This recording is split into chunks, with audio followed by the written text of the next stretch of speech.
오는 금요일 본회의에서 예결위원장을 선출하고 다음 주에 대정부 질문까지 이어지면 국회 정상화는 완전히 마무리되는 것입니다.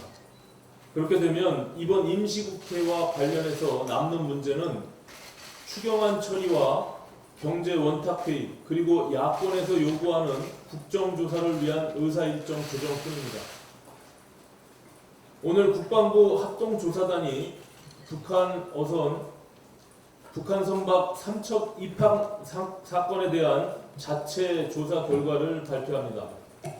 그러나 언론 보도를 통해 흘러나오는 얘기들을 종합해 보면 국방부의 조사는 청와대의 가이드라인에 따라 이미 결론을 내려놓고 경계 실패의 책임을 축소하고 은폐 조작 의혹은 부인하는 짜맞추기 조사가 분명합니다.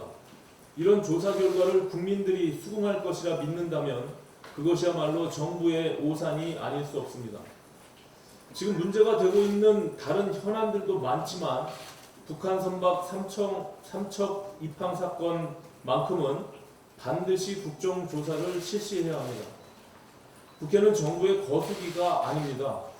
국회가 해야 할 가장 기본적인 역할이 정부의 견제입니다. 경계 실패에 이어 은폐 조작 의혹이 나오고 국방부는 짜맞추기 조사로 진실을 덮는데 급급하고 있습니다. 국회가 국정조사를 통해 진상을 규명하지 않는다면 그것이야말로 직무유기인 것입니다. 민주당은 국방위원회 차원에서 대응하면 되는 것 아니냐며 국정조사 수용을 거부하고 있는데 이번 사안은 국방부와 합참 해군뿐만 아니라 청와대, 국정원, 통일부 등이 관련되어 있습니다. 따라서 소관 상임위도 국방위원회 하나가 아니라 운영위원회, 정보위원회, 외교통상위원회에 걸쳐 있는 것입니다. 그런데 어떻게 이 문제를 국방위원회 차원에서만 다룰 수 있다는 말입니까?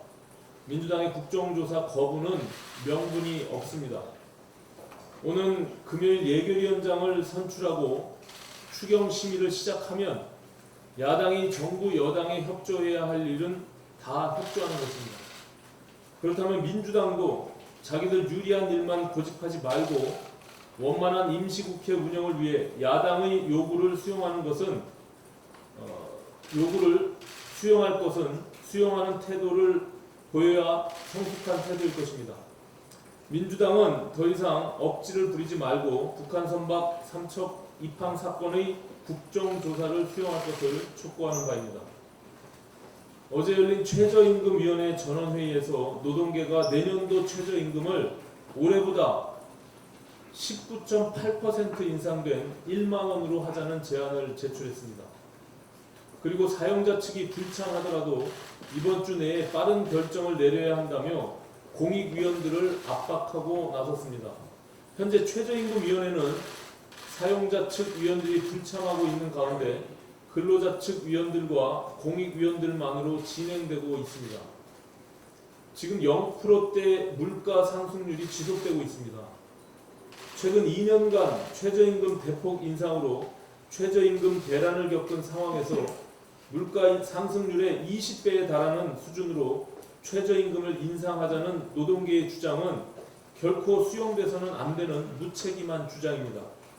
그러나 문재인 정부에서 있었던 최저임금 결정 패턴을 볼 때 지금 이 상황을 방치하면 올해도 노동계의 입김에 밀려서 최저임금 대폭 인상 결정이 내려질 가능성이 매우 큽니다.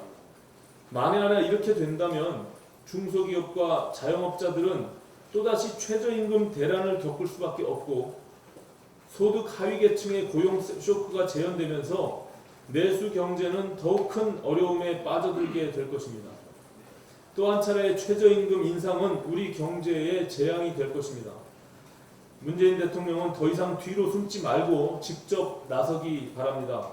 대통령이 직접 나서서 최저임금 동결을 선언하고 노동계를 설득하는 것이 재앙을 막는 길입니다. 절박한 상황입니다.